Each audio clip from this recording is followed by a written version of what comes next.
Hello friends, आप देख रहे हैं आपका चैनल शेयर बाजार विद आयुष। और दोस्तों, इस वीडियो में बात करने वाले हैं बीएचईएल के स्टॉक के बारे में, क्योंकि बीएचईएल हम कह सकते हैं काफ़ी ज़्यादा भी सुर्खियों में चल रहा है और स्टॉक की तेज़ी के कारण हम कह सकते हैं काफ़ी सुर्खियों में चल रहा है। आज भी अगर आप नोटिस करेंगे तो स्टॉक ऑलमोस्ट 183.45 पे क्लोजिंग देता है। ₹5 की आपको तेज़ी देखने को मिली है बीएचईएल में ऑन अ सिंगल डे। ₹2.80 की खास मतलब 2.80% की आपको तेज़ी जो है वो आज बीएचईएल में देखने को मिल गई। तो बीएचईएल पिछले 5 दिनों में ऑलमोस्ट 6-7% बढ़ा है, पिछले 1 महीने में 46% बढ़ा है और पिछले 6 महीने में ऑलमोस्ट 117% बढ़ा है। और पिछले 1 साल में अगर हम बात करते हैं तो 110% और इस साल की शुरुआत से 130% के समथिंग के रिटर्न्स बीएचईएल ने क्लॉक करें। तो इतनी बड़ी तेज़ी जो बीएचईएल में आपको लगातार चलती हुई नज़र आ रही है, बेसिकली उसका सब्सटेंस क्या है, हम ये समझेंगे। And on a longer run क्या बीएचईएल ये तेज़ी को सस्टेन भी कर पाएगा, ये भी दोस्तों हम समझने वाले हैं। तो इस वीडियो को पूरा ज़रूर देखिएगा, लेकिन वीडियो को शुरू करने से आगे मतलब आगे बढ़ाने से पहले एक छोटी सी आपको बात करना चाहता हूँ कि ये वीडियो कोई इन्वेस्टमेंट एडवाइस नहीं है, कोई बाय सेल रिकमेंडेशन नहीं है। जैसे हम कंपनी को एनालाइज कर रहे हैं, एंड बिल्कुल भी मेरे कहने पे या करने पे कोई बाइंग वाइंग मत करिएगा, ना ही सेलिंग करिएगा। जस्ट इस वीडियो को आप देखिएगा, समझिएगा जो हम बीएचईएल के बारे में बात करने वाले हैं। तो दोस्तों, सबसे इंपॉर्टेंट बात, तेज़ी आ क्यों रही है, सबसे पहले तो आपको ये समझना पड़ेगा। तो इसके लिए दोस्तों कुछ ब्रोकरेज रिपोर्ट्स आई थी इस स्टॉक के ऊपर, वो हम समझ लेंगे। जैसे दोस्तों, प्रभुदस लीलाधर की एक इसके ऊपर रिपोर्ट आई थी और उनके द्वारा बाय सजेस्ट किया गया था और कहा गया था कि आपको अक्यूमुलेट करना चाहिए BHEL for an upside potential target of 160 to 190, keeping stop loss at ₹107 for the medium term time frame investment purpose के हिसाब से। इस ये दोस्तों बेसिकली रिपोर्ट आई थी प्रभुदस लीलाधर की तरफ से। और हाल फिलहाल में दोस्तों एक निवामा की भी रिपोर्ट निकल के आई थी, जिसमें उनके द्वारा टारगेट प्राइस को रेज कर दिया गया बाय 50%। जी हाँ, 50% बढ़ा दिया गया। जो पहले ₹150 का टारगेट वो दे रहे थे, उससे बढ़ के ₹225 का टारगेट हम कह सकते हैं उनके द्वारा दिया गया।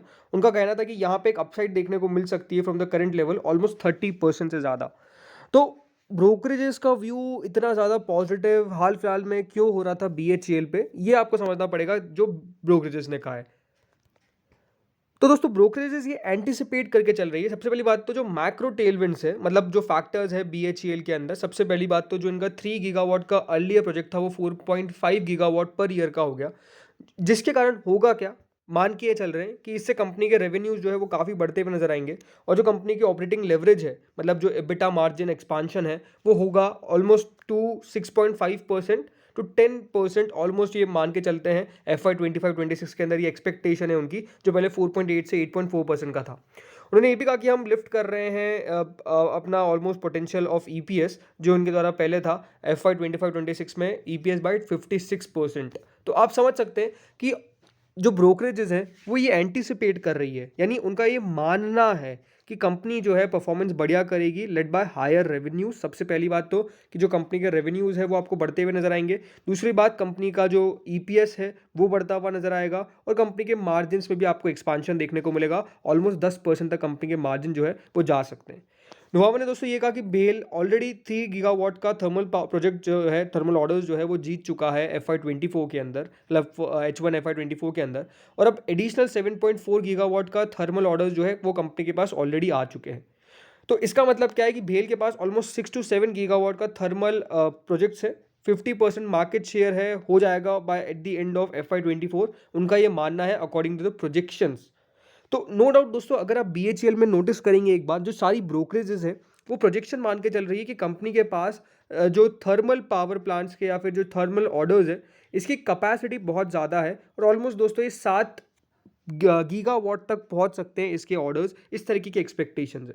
याद रखिएगा, भेल जो है वो इंडिया की one of the largest engineering और मैन्युफैक्चरिंग कंपनीज है इंडिया के अंदर, जो डिज़ाइन करती है, इंजीनियर करती है, कंस्ट्रक्ट करती है, टेस्ट करती है, कमीशन करती है wide range of products and services of over 180 products. मतलब इतने ज़्यादा प्रोडक्ट्स बेसिकली कंपनी द्वारा यहाँ पर क्रिएट किए जाते हैं, जिसको कंपनी कैटर करती है। तो सबसे पहली बात तो आपको समझ में आ चुका होगा कि हाल फिलहाल में तेज़ी क्यों हो रही है। बिकॉज सबसे अच्छी बात क्या है, जो पूरा पावर सेक्टर है वो बहुत बढ़िया चल रहा है। दूसरी बात क्या है, इस कंपनी के पास ऑर्डर्स है जो डेफिनेटली कंपनी को बढ़िया कर रहे हैं। दूसरी बात, कंपनी का आप नोटिस करेंगे कितने कितने सेक्टर्स के अंदर ये कारोबार कर रही है। इतनी सारी इंडस्ट्रीज को कंपनी कैटर करती है, इसमें aerospace, defence, electrical equipment, battery manufacturing, forgings, locomotive, nuclear power, rail transport, hydro power, thermal power station, renewables, मतलब इतने सारी इंडस्ट्रीज़ को दोस्तों कंपनी कैटर कर रही है और इतनी सारी इंडस्ट्रीज़ को देखिए कोई भी कैटर करेगा तो नो डाउट हर एक इंडस्ट्री के अंदर आपको अगर कुछ भी तेज़ी देखने को मिलती है तो उसका पार्टिसिपेशन देखने को मिल जाता है। फॉर एग्जांपल डिफेंस में देखिए बहुत सारे स्टॉक्स आप लगातार बढ़िया कर रहे हैं, तो थोड़ा बहुत पार्टिसिपेशन बीएचईएल का भी उसमें। रेल आपको पता ही है, हाल फिलहाल में पहले जो रेल के अंदर तेज़ी देखने को मिलती है रेलवे स्टॉक्स के अंदर, उसमें भी पार्टिसिपेशन भेल ने किया। अब थर्मल पावर प्लांट और रिन्यूएबल एनर्जी के स्टॉक्स काफ़ी बढ़िया कर रहे हैं, यानी पावर इंडस्ट्री के स्टॉक्स बढ़िया कर रहे हैं, तो बीएचईएल का पार्टिसिपेशन उधर भी आ रहा है। तो नो डाउट देखिए बाजार में अगर आप देखेंगे अभी एक यूफोरिया जो चल रहा है उसका भी इसको फ़ायदा मिल रहा है। यूफोरिया का मतलब क्या है कि बहुत सारे दोस्तों खराब कंपनीज भी आपको बहुत बढ़िया करती हुई नज़र आ रही है। पता नहीं क्यों बढ़िया करती हुई नज़र आ रही है, जस्ट क्यों, बिकॉज बाजार में दोस्तों वो मोमेंटम है जिसका फ़ायदा सब एक कंपनी उठा रही है। अब क्या बीएचईएल भी खराब कंपनी है, इसका मतलब मेरे कहने का मतलब क्या ये है? तो एक बात आपको समझनी पड़ेगी, वो है दोस्तों हमेशा लॉन्ग टर्म के अंदर कौन सी कंपनी बढ़िया करेगी? जिसके फंडामेंटल्स बढ़िया है, जिसकी बैलेंस शीट स्ट्रांग है। बिकॉज दोस्तों जिस कंपनी की बैलेंस शीट स्ट्रांग होगी उसको बाजार भी सैल्यूट करेगा। बट याद रखिए जिस कंपनी की बैलेंस शीट स्ट्रांग नहीं होगी वो हो सकता है कि शॉर्ट टर्म में बहुत ही बढ़िया कर जाए, लेकिन लॉन्ग टर्म में बाजार उसको बिल्कुल उसकी पोजीशन दिखा देगा। और बाजार जो वैल्यूएशन पे ये कंपनी अभी करेंटली ट्रेड कर रही है, किसी को शायद तक पता नहीं होगा, ये ऑलमोस्ट अभी दोस्तों 895 की प्राइस टू अर्निंग। जी हाँ, मतलब स्टॉक 895 की प्राइस टू अर्निंग पे ट्रेड कर रहा है। आप समझ सकते हैं कितनी ज़्यादा वैल्यूएशन पे अभी ट्रेड कर रहा है।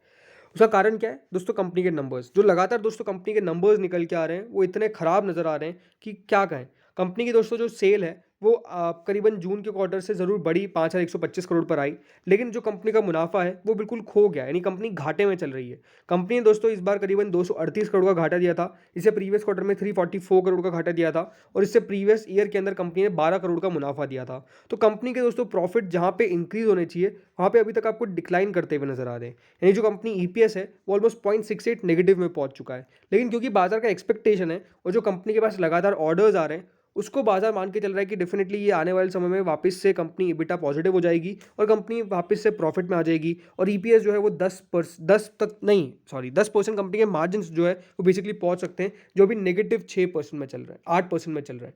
तो मेरे को समझ यही आता है कि जब तक दोस्तों कंपनी नेट पॉजिटिव नहीं हो जाती है, कैश फ्लो के अंदर तो बहुत दूर की बात है, लेकिन एटलीस्ट कंपनी अपना जो प्रॉफिट आफ्टर टैक्स है, जो पैट है, वो जब तक प्रॉफिट नहीं रिपोर्ट कर पाएगी तब तक किस बेसिस पे दोस्तों वो तेज़ी हो रही है। तो तेज़ी का कारण जैसे मैंने आपको बताया, एंटीसिपेशन, यानी बाजार का ये अनुमान है कि बाजार मान के चल रहा है कि आने वाले समय के अंदर ये जो कंपनी है वो ऑर्डर्स के लिहाज में तो ठीक है, लगातार कंपनी को ऑर्डर्स मिल रहे हैं, ये बिल्कुल सच बात है, लेकिन दोस्तों उसका एग्जीक्यूशन याद रखिए वो बहुत इंपॉर्टेंट है।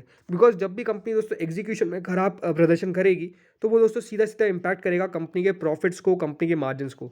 और वो दोस्तों लगातार जब एग्जीक्यूशन सही तरीके से नहीं हो पाएगा तो दोस्तों कंपनी के पास प्रॉब्लम जाएगी, जो एग्जैक्टली मैं आपको बताने की कोशिश कर रहा हूँ। नंबर्स कंपनी के पॉजिटिव नहीं आ रहे हैं, ये बात अपने आप में सच है। तो जब तक दोस्तों कंपनी अच्छे आंकड़े रिपोर्ट नहीं करेगी तब तक याद रखिए वो कॉन्फिडेंस बिल्ड नहीं हो पाएगा। बिकॉज अगर कंपनी के नंबर अच्छे आ रहे होते तो नो डाउट दोस्तों स्टॉक यहाँ से और बढ़ जाता, लेकिन अब नंबर्स दोस्तों बढ़िया अगर नहीं आते हैं अगले क्वार्टर के अंदर तो याद रखिए बाजार को, स्टॉक को पलटने में ज़्यादा समय नहीं लगेगा। तो याद रखिए कि कंपनी के ऊपर फोकस कब करना है आपको? जब इसके स्ट्रॉन्ग फाइनेंशियल आए, नंबर्स जब स्ट्रॉन्ग निकल कर आए, अदरवाइज वापस से दोस्तों ये स्टॉक जो है वो नीचे जा सकता है। अब टेक्निकली बात करते हैं स्टॉक के अंदर। अब टेक्निकली अगर आप नोटिस करेंगे तो टेक्निकली स्टॉक का चार्ट बेहद पॉजिटिव है, इसमें कोई डाउट नहीं है। टेक्निकली स्टॉक बहुत पॉजिटिव ट्रेड कर रहा है। क्यों? बिकॉज स्टॉक के पास दोस्तों एक रेजिस्टेंस था ऑलमोस्ट 152 रुपीज़, 153 रुपीज़ का। जैसे ही उसने इस लेवल को क्रॉस किया उसके बाद हम कह सकते हैं स्टॉक के अंदर एक वन वे रैली जो है वो स्टार्ट हो चुकी है, और स्टॉक अब करेंटली 183 रुपीज़ तक अभी आपको चलता हुआ नजर आ रहा है।